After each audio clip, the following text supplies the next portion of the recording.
Hey everyone, how's it going?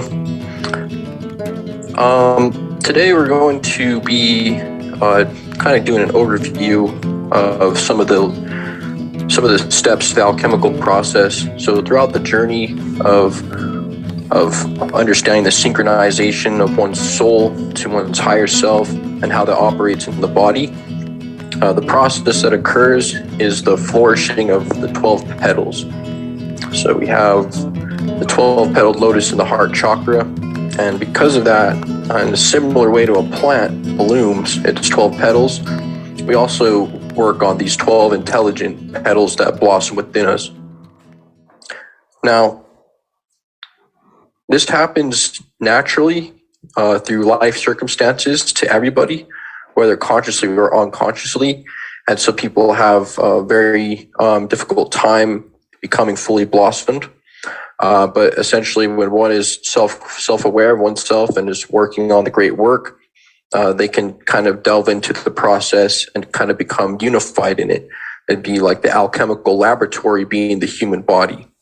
And when we're working with the human body, we are trying to create the macrocosm, a reflection in the microcosm.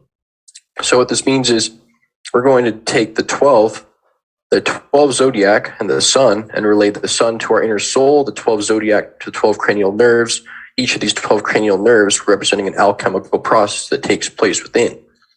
So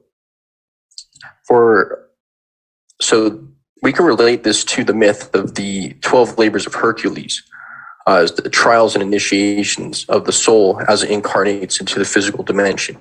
So Hercules would relate to the sun on its voyage, the 12 zodiac, and our inner soul would be progressing through these initiation trials throughout its life on the sine wave. So at certain times during the year, the sun seems to be conquered by the forces of darkness, or Hercules has to face various trials, or Jesus is in the desert being tempted by Satan.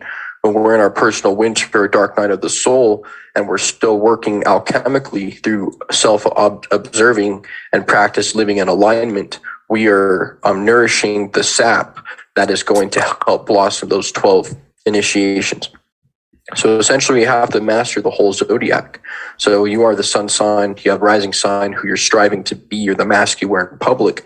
You have the moon sign, the hidden aspect. So you have three that you're working with on a more personal level, and then you're trying to master all 12. Each one represents an apostle or an intelligence within. So in our individual lives, when we lose the bliss of spring, we seem to feel like we're in a state of hopelessness, but spring is a symbol of bliss, happiness, and fertility. These forces can be awakened and renewed in each individual on a microcosmic level. And when we practice particular practices in the springtime, we're actually utilizing the forces of Aries to catalyze. That's why after you master your meditation exercises and the first three initiations of understanding how to conceptualize the separation between the mind, the body, and the soul, then once that happens, you can kind of have an outer perspective and start actually activating these 12 intelligences. So let's see.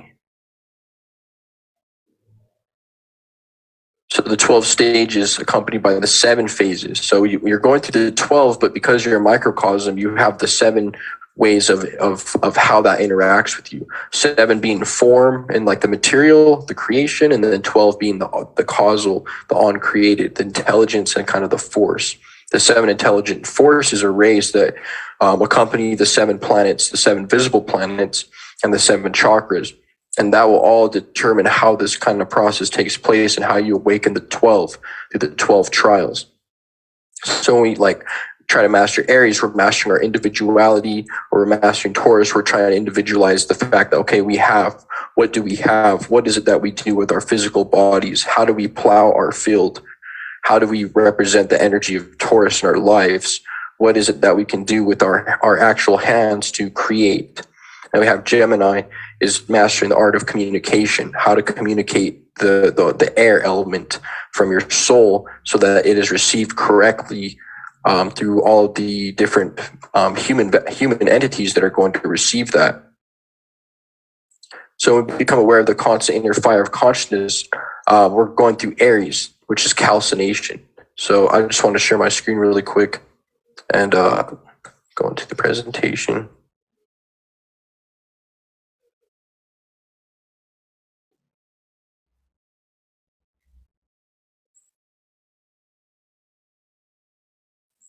So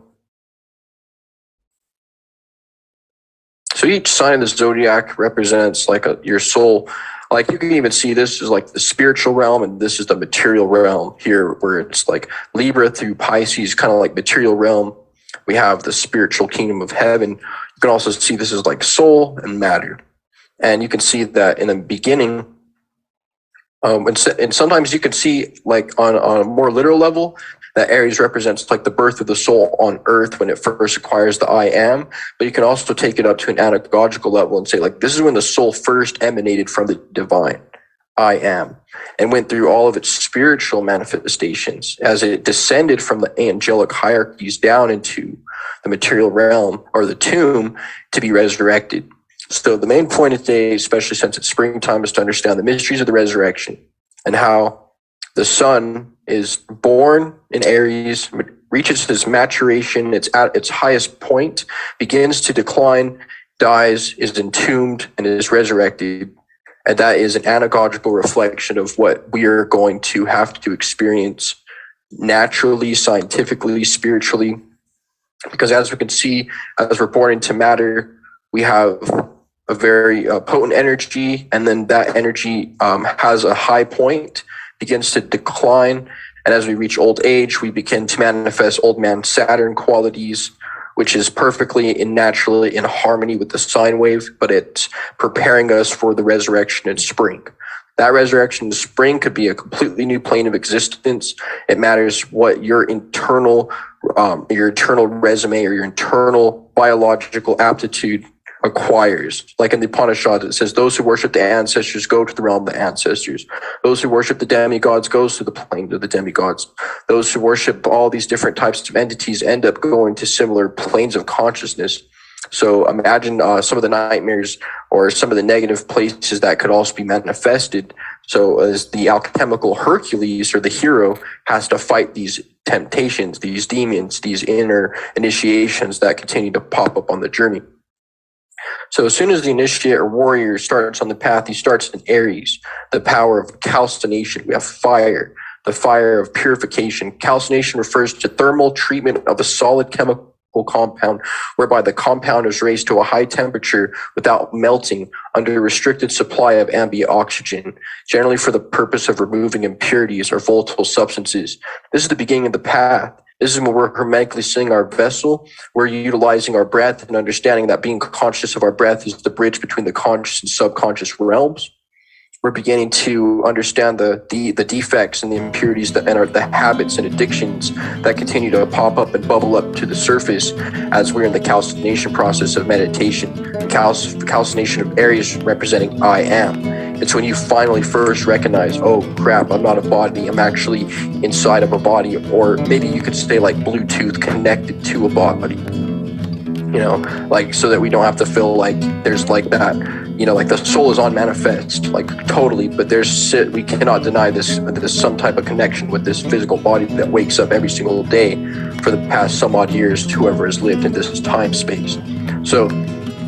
So essentially when we're under initiation, we start like looking at ourselves like, hey, in certain moments before we were unconscious, not anymore, because now every time we make a mistake or we're about to make a mistake or we're about to kind of like do something in an imbalanced way, that I am consciousness is going to be right there to like straighten us out. Then after a while, I'd say like, you know, this happens in a very different times in your life. This can be seen kind of holographic. So you can't say like this happens in March, this happens in April. Very well so, this does happen very chronologically, but it also happens holographically throughout your entire life as you're progressing. So we move into Taurus, codulation. Codulation was a term used in medieval and early modern alchemy for the process known today as crystallization. So this I am becomes I have, and it begins to crystallize. So what happens when you're practicing all these different esoteric exercises and utilizing the force of the zodiac, you're crystallizing your consciousness so that now it's permanent. It is fixed. It's not able to be moved from its shaking point. That's where the term comes from, that like once you experience illumination, you can never go back. And when you're in that kind of stage, that's how you know you're like congealating within yourself. So in alchemy, the third process, fixation, being the process by which previously volatile substance is transformed into a form that is not affected by fire.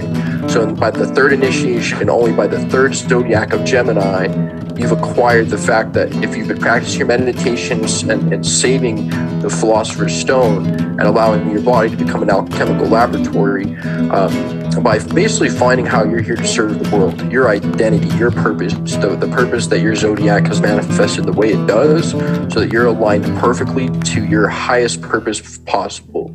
So like you become an idealist.